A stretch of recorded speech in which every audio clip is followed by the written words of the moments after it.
Hello,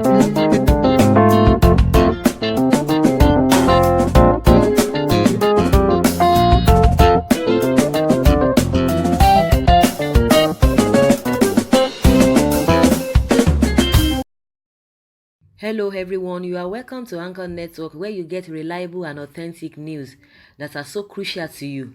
I say big thank you to everyone who has been part of this channel and who has taken time to subscribe. And if you are yet to subscribe, I say please click the red subscribe button and also the bell icon. The bell icon will allow you to get notified anytime we publish any news. If Fulanis go on strike for 1 week, Nigerians will know their worth. Ajiya Mahmood, Mieti Allah and women leader, interview with Tribune Online.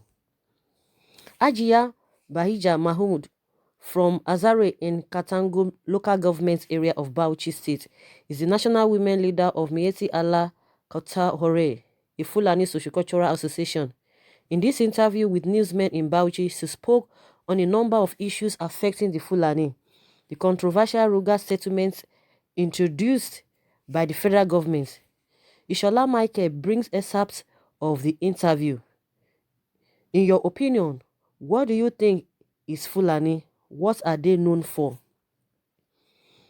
She said a Fulani is a courageous, self-reliant, fearless and shy person who can be considered an introvert. The Fulani man does not interact and mingle so much with people of their languages and cultures. He prefers to be alone or with his animals or among his kith and kin.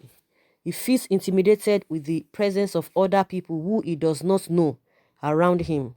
Despite this, though, the Fulani man is a sociable person who likes a lot of fashion and fashionable dressing in multicolored attire. I consider the Fulani man a very enterprising and thorough person, tending to his head every hour of the day and going in search of grazing land to wherever the search might take him. The typical Fulani man is very straightforward and honest, but will not stop at anything to defend himself, his family, and head against any predators, woman or wild animals. A Fulani woman, on the other hand, is a very respectful, obedient, shy and submissive woman to her husband and family. She does all the house chores, from taking care of the children, cooking and preparing and selling the cow milk and cheese. Traditionally, the Fulani woman is a full-time housewife who is fully in charge of the home front. When the family is moving around in search of pasture for the cattle, she is responsible for the children throughout the journey. The Fulani are mostly known to engage in cattle rearing or transhumance endeavors. Most of them are without a permanent settlement because they move from place to place in search of greener pastures and water for their cattle.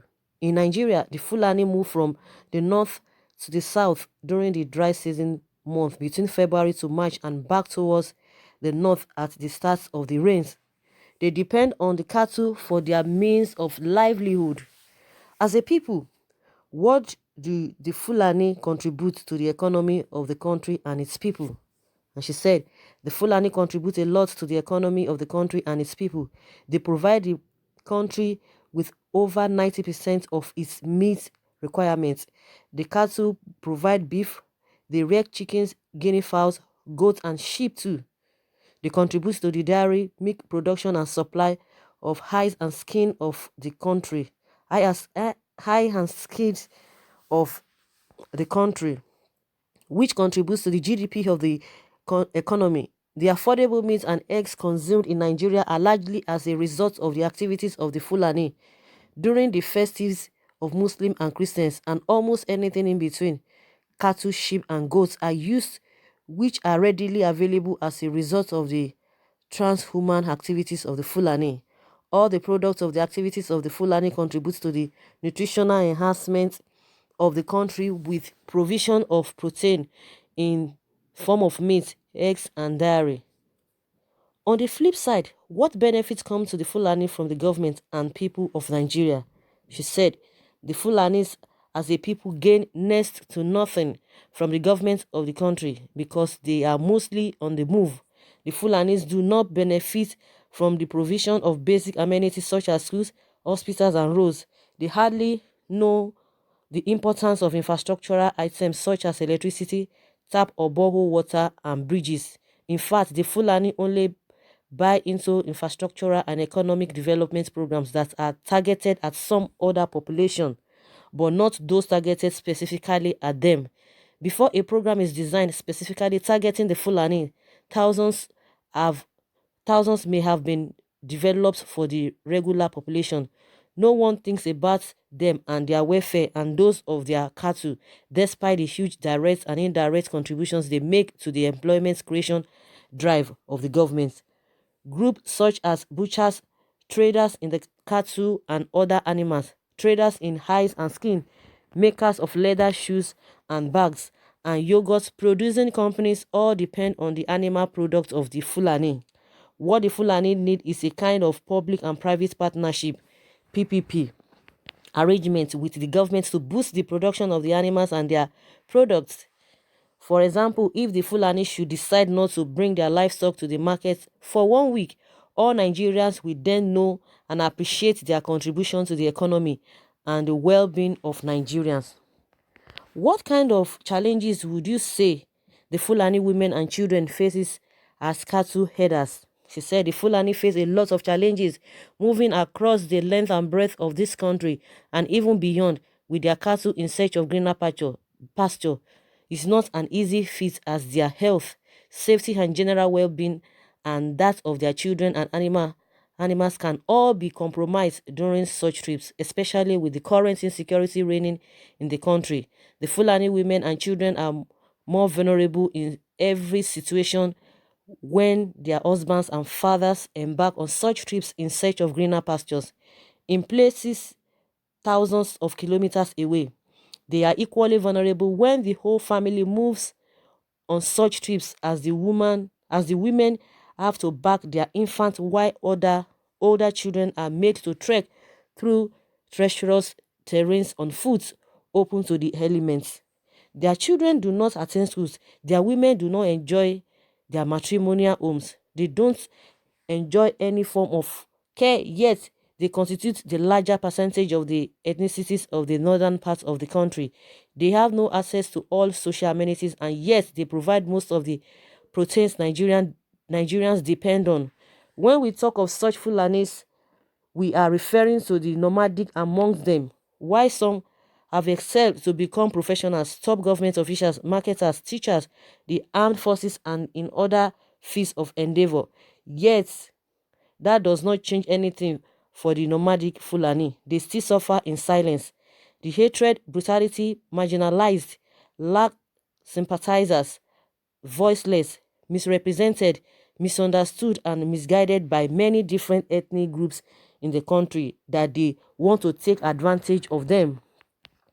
Why do you think people label the Fulani as criminals? And she said, like I said earlier, the Fulani are not criminals. They are hardworking entrepreneurs, self-reliant, honest, reserved, and conservative people.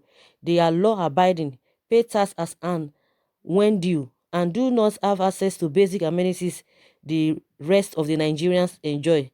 The Fulani are the most misunderstood lots. Unfortunately, because of the Fulani's naivety, people they meet take advantage of them and embellish them with bad influence. They are generally trusting and open-minded to those they meet for the first time, but people take advantage of that and lead them into all sorts of bad behaviors, including what we are now experiencing in Nigeria. The Fulani are not bad people and what they need is our understanding and empathy so that those bad eggs amongst them can be rehabilitated and reintegrated into the society. Truth is only a small percentage of Fulanis fall into this unfortunate category and gave the whole race a bad name which is broadcast by media and other not so well-meaning Nigerians. The issue of Fulani is politicized in Nigeria and they were labeled as criminals out of hatred and unfairness, but they are not. There are many tribes that have criminals committing various crimes and criminalities in Nigeria and beyond, but have you ever heard the names of their tribes being mentioned? The people that stole from the Fulani, killed them and made them become hostile. What are they? Whenever arrests of suspects are made, you have to go deep and find out who are their sponsors. If the sponsors are identified, then we will know the real actors behind Fulani criminality. If Fulani does not push cocaine, do not rob banks, do not engage in 419, they are not brought up in the kinds of misdeeds. They only rear animals in the most difficult ways, and when that is taken away, they fall prey to every doers within the society. What is your opinion?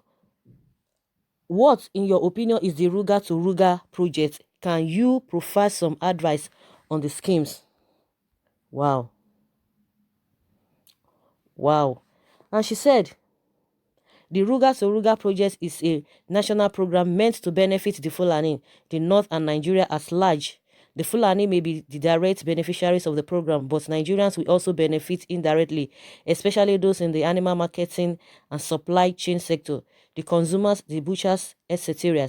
In comparison, a seaport in Warri or a land port in Ibadan does not directly impact on the lives of the people in the hinterland of Nigeria, but rather indirectly through their contribution to the economy. Likewise, the provision of Ruga settlement for the Fulani may not have direct bearing to the lives of people in the south and eastern parts of Nigeria, but will definitely have indirect impact through its contribution to food security, GDP of the nation, employment, industrial sustainability through provision of raw materials.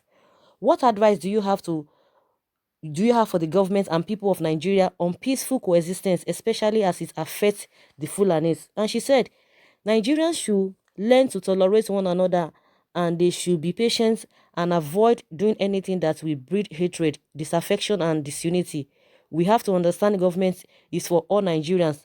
My advice to the federal government is that it should continue to initiate, implement, and sustain laudable programs that will positively impact the lives of the citizens of the country. The Ruga to Ruga is a laudable project, but the government needs to involve those that are knowledgeable in all aspects of the program to implement it. As it is, like life in the north is becoming more challenging due to worsening infrastructure and economic indices. So the northern elites and political leaders need to stand up and demand for lobby for developmental programs and projects to be implemented in the north that will be of economic, social, and political value to its people. For example, border states like Katsina, Adamawa, Sokoto, Taraba should have their borders opened to enable them continue with their trans-border trade on which many of the citizens depend.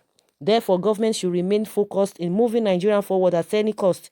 Nigerians should stop being judgmental and sentimental for no reason. After all, it's part of the development to even provide and protect animals and trees. Again, after all, it's part of development to even provide and protect animals and trees. Why not for a human being? If the North can provide an enabling environment for all Nigerians, why not the other parts reciprocate? Why do we need to move to other parts of the country if the government will provide us with the needed infrastructure? After all, we are stakeholders too. Love for your brother what you love for yourself, or be your brother's keeper.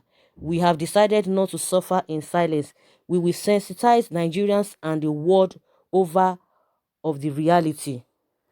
Oh, so guys, that is what this woman called a Hajia is a women one thing which I've really read. But there's something I really want to talk about when she talked about it is the Fulanis that suffer most. We have the public schools, we have the public hospitals, we have all of that public, whatever, everything public, for the fact that they are not even in good shape. So is it the fault of Nigerians that you guys you decided on your own that you want to move from places to places? Why are you moving from places to places? Is that why they have to consider you guys specially? You have schools in every area. Why can't you take your children there? All the infrastructure on ground, why can't you take your children there? Why can't they go to all those schools? Why can't you attend hospitals? Because you have decided that is the kind of life you want to live. There is we have never heard that there is no hospital. Like I said, even when those hospitals are not in good shape, because the same Nigerians, they go to the same hospital, they go to the same schools, they go to the same, the public this thing we still have. that we know that they are not even still other functioning, but do they have a separate this thing for other people? Like he said, contributing. Of course, I want you guys to, to attest to this. They say they are contributing meaningfully to the GDP, to the economy, and all of that. Of course, everybody who wants to praise himself or praise herself or praise is a region. Other regions will come out and say, what they contribute. So if really you think that these you guys are suffering most, it is not anybody's business. It is your business, because that is the life you have chosen to live, to be moving from places to places. Nobody have asked you not to go to school. Nobody have asked you not to go to hospitals, but you have decided to be moving from places to places. And when you fall prey or you are vulnerable to a lot of things, it is what you have decided to do. So guys, I would like to hear from you what you think. I wouldn't want to say much. I would like to hear from you what you think about what she's saying, that if Fulani should go on strike for 1 week, that Nigerians will know their worth. Leave your comments below in the comment section. Thank you very much. Bye.